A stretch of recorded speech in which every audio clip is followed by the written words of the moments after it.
Mumbai central पर train रुकी तो मोहन शास्त्री अपनी पत्नी नंदिता के साथ ट्रेन से उतरकर खड़े हो गए। स्टेशन पर एक दूसरी ही दुनिया लग रही थी। लगा कहाँ जा रहे हैं सब, अपने अपने घर या अपनों से दूर। सभी को जल्दी थी। अचानक दोनों की नज़र अपने बेटे राजीव और बहू नेहा पर पड़ी। दोनों ने उनके पैर छुए तो नंदिता ने बहू नेहा को गले लगा लिया। नंदिता नेहा से नया संबंध जोड़ने के लिए अति उत्साहित थी। पिछले महीने ही शामली में विवाह के एक हफ्ते बाद ही राजीव नेहा के साथ मुंबई वापस आ गया था। रिश्तेदारों की भीड़ और नए पुराने रीति रिवाजों की भीड़ में नंदिता का बहू से केवल औपचारिक रिश्ता ही बन पाया था। फोन पर भी ज्यादा बातचीत राजीव ही करता था। स्टेशन से थाने तक की लगभग 1 घंटे की ड्राइव में नेहा चुप ही थी। मोहन जी और राजीव तो वैसे भी आपस में कम बोलते थे। बस नंदिता ही थी जो सबसे कुछ ना कुछ बात करती रहती थी। राजीव और उससे बड़ी प्रिया जब स्कूल जाते थे, उनकी स्कूल की बातें बिना सुने उसे चैन नहीं आता था। नंदिता कार से बाहर देख रही थी। तेज रफ्तार गाड़ियां जिस अनुशासन से अपनी अपनी लाइन में फर्राटे से भाग रही थी, नंदिता को किसी दौड़ प्रतियोगिता की आवाज आने लगी। अब वे खुद भी तो उस दौड़ का हिस्सा थे। घर पहुंचकर मोहन जी और नंदिता नहा धोकर खाना खाकर आराम करने लगे। राजीव नेहा के नए घर में लेटते ही नंदिता को अपनी शामली का घर याद आ गया, जहां उन्होंने जीवन का एक बड़ा हिस्सा बिताया था। मोहन जी के रिटायर होने पर राजीव के विवाह के बाद वे अपना घर बेचकर यहाँ आ गए थे। प्रिया दिल्ली में थी। दोनों जीवन संध्या की यह बेला बेटे बहू के साथ ही बिताना चाहते थे। समय की धुरी पर चलता अतीत में खोया मन कब निश्चेष्ट हो गया पता ही नहीं चला। नेहा का समय ऑफिस और घर के कामों में बीतता था। नंदिता ने कहा, बेटा घर के कामों की चिंता मत किया करो, काफी काम तो मेड कर ही लेती है, बाकी मैं कर ही लूंगी। पूरा दिन खाली तो रहती हूँ। लेकिन नेहा उन्हें कोई जिम्मेदारी नहीं सौंपना चाहती थी। सब काम खुद करना पसंद करती थी। अपनी गृहस्थी में उसे किसी का हस्तक्षेप पसंद नहीं था और सास का तो बिल्कुल भी नहीं। नंदिता को घर के कामों से अलग थलग रखने में नेहा का नंदिता के प्रति सेवा भाव होता तो और बात थी, पर नेहा बिल्कुल नहीं चाहती थी कि नंदिता किसी भी रूप में उसके घर संसार से जुड़े। प्रत्यक्षतः वह इतना ही कहती, नहीं मम्मी जी, कोई काम होगा तो बता दूंगी, आप लोग बस आराम करें। वे दोनों उसके लिए केवल मेहमान थे और एक सीमा के बाद अनचाहे भी। ऐसा भी नहीं कि यहाँ उसके कोई और रिश्तेदार थे। उसके माता पिता भी नेहा के विवाह के बाद अपने बेटे के पास अमेरिका चले गए थे। नेहा के बिना कुछ कहे ही स्पष्ट था कि एक लंबे समय के लिए उस घर में उन दोनों का रहना मुश्किल था।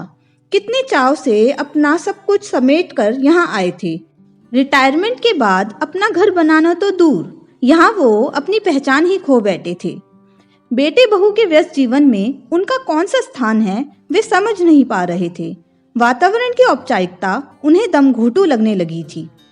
नेहा के व्यवहार में ऐसा कुछ नहीं था जिसकी वे आलोचना कर सकें, पर जिस अपनेपन की उन्हें आशा थी, जो भावनात्मक संबंध जोड़कर वे दोनों के जीवन का अंग बनना चाहते थे, उसे पूरी तरह से नेहा ने नकार दिया था। नेहा उस घर की एक छत्र मालकिन थी। ऐसी स्थिति में 1-2 महीने ही वहां रहा जा सकता था, लेकिन हमेशा के लिए नहीं। नंदिता सोचती, कैसी विडंबना थी। बात कुछ भी नहीं थी, फिर भी बहुत बड़ी थी।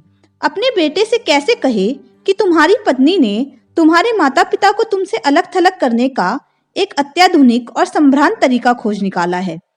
तुम्हारे घर में उसे हमारी उपस्थिति बिल्कुल सहन नहीं है। क्या सचमुच राजीव नेहा के इस अभिजात्यपूर्ण व्यवहार में छुपी मानसिकता समझ नहीं पाता? नेहा अभी ऑफिस में थी। राजीव थोड़ा जल्दी घर आ गया था। ऐसे अवसर कम ही आते थे। नंदिता ने बात छेड़ दी, सोच रहे हैं थोड़े दिन प्रिया के यहाँ हो आएं। नंदिता को लगा राजीव रुकने के लिए कहेगा। राजीव ने कुछ नहीं कहा, क्योंकि वह जानता था कि घर में सब कुछ असहज था। इससे पहले कि दिलों का तनाव बाहर आए, उनका जाना ही ठीक था। वह सोच रहा था, जीवन भर का साथ तो पत्नी के साथ ही निभाना है, फिर उन दोनों का मन भी तो नहीं लग रहा है। उनसे रुकने के लिए ना कह पाने की असमर्थता का अपराध बोध था उसे, पर इतना ही बोला, हाँ ठीक है चले जाइए, फिर यहाँ आना ही है। बिना कहे बहुत सी बातें समझ आ जाती हैं, खासकर अपनों के बीच। राजीव ही उन्हें स्टेशन छोड़ने आया। नेहा ऑफिस चली गई थी। राजीव ने माँ के हाथ में कुछ रुपए जबरदस्ती रख दिए।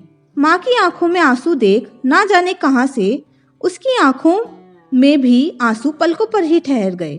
पैर छूने झुका तो मोहन जी ने उसे गले लगाते हुए सारे गिले शिकवे पीछे छोड़ दिए। अगले दिन दोनों प्रिया और दामाद विनय के घर में थे। प्रिया के जुड़वा बच्चों सौरभी और सुरभि के साथ पूरा घर अस्त व्यस्त था। प्रिया की नौकरी की व्यस्तता और जुड़वा बच्चे, आया बच्चों को संभालने में लगी रहती थी। घर की साफ सफाई का किसी को भी ध्यान नहीं था। आते ही नंदिता ने बेटी की बिखरी गृहस्थी संभाल ली। घर का काया पलट हो गया। प्रिया की खुशी का तो ठिकाना ही नहीं था। सब काम समय पर होने लगे। आया भी ज्यादा ध्यान से काम करने लगी। छोटे बच्चों की देखभाल नाना नानी की स्नेह छाया में हो रही है, इस बात से विनय और प्रिया दोनों खुश थे। विनय ने सोचा, अगर ये दोनों यहीं रह रहे हैं तो आया की क्या जरूरत है।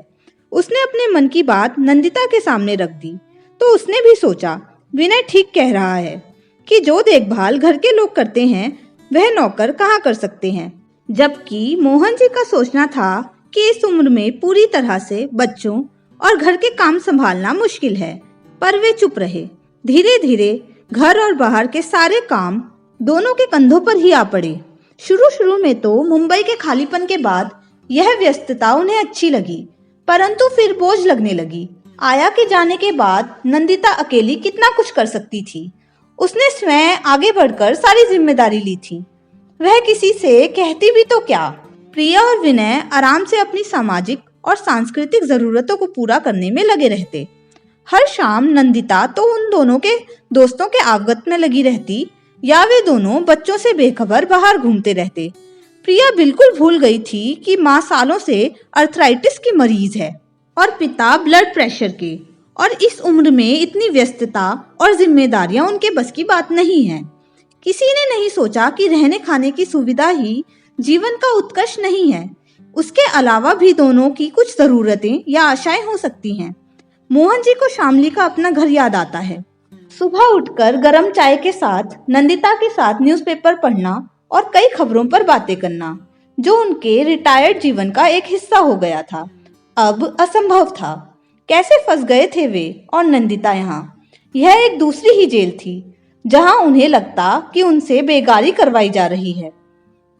अपनी ऐसी सोच पर मोहन जी को शर्म आती।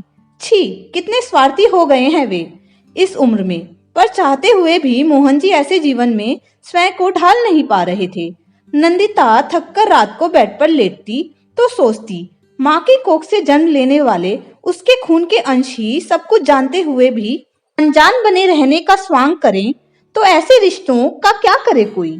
दिन रात जाने अनजाने कितनी ही किरचें हृदय को छलनी करती रहती। दोनों कुछ ही महीने में अपना अस्तित्व ही भुला बैठे हैं। फिर सोचती, अपने बच्चों के लिए इस शरीर को थोड़ा कष्ट हो भी गया तो क्या, घर में सुख शांति तो है। एक दिन मोहन जी से रहा नहीं गया तो उन्होंने बेटी से कह दिया, बेटा अब तुम्हारी मम्मी से इतना काम नहीं होता, रोज दर्द से भी सो नहीं पाती वह।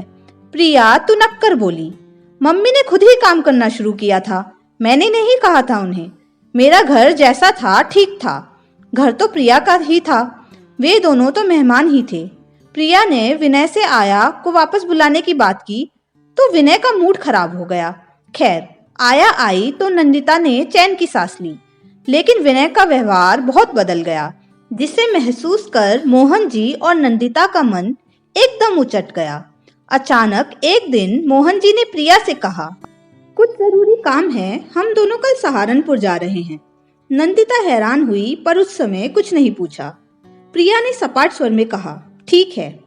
नंदिता किचन में काम करते हुए सोच रही थी, नेहा के रूखे स्वभाव और उपेक्षापूर्ण व्यवहार के होते हुए राजीव अकेला कब तक संबंध निभा पाएगा। समय और स्थान की दूरियां रिश्तों के बीच वैसे ही आ जाती हैं। बेटी दामाद से भी कोई उम्मीद करना बेकार था। रात को सोते समय नंदिता ने पूछा, ये सहारनपुर का क्या चक्कर है? नंदिता, याद है मेरी पहली नौकरी की शुरुआत वहीं से हुई थी और हमारा पहला घर भी वहीं था। इसलिए सहारनपुर कह दिया। मतलब वहां कोई काम नहीं है? नंदिता की आंखों का गीलापन उसके गालों पर महसूस करते हुए मोहन जी ने उसे हल्के से छुआ। उस स्पर्श में सहभागिता का एक एहसास था। नंदिता, बहुत बड़ा काम है मकान ढूंढना, है ना? सच ही तो है, नंदिता ने सोचा। जीवन का एक बहुत बड़ा सच जिसे वे इस उम्र में भी नहीं नकार पाए थे। एक अपने घर की तलाश। इस बार वे अपना घर किसी भी हाल में नहीं छोड़ेंगे। रात के अंधेरे में भी दोनों ने एक दूसरे के चेहरे के भाव पढ़ लिए थे।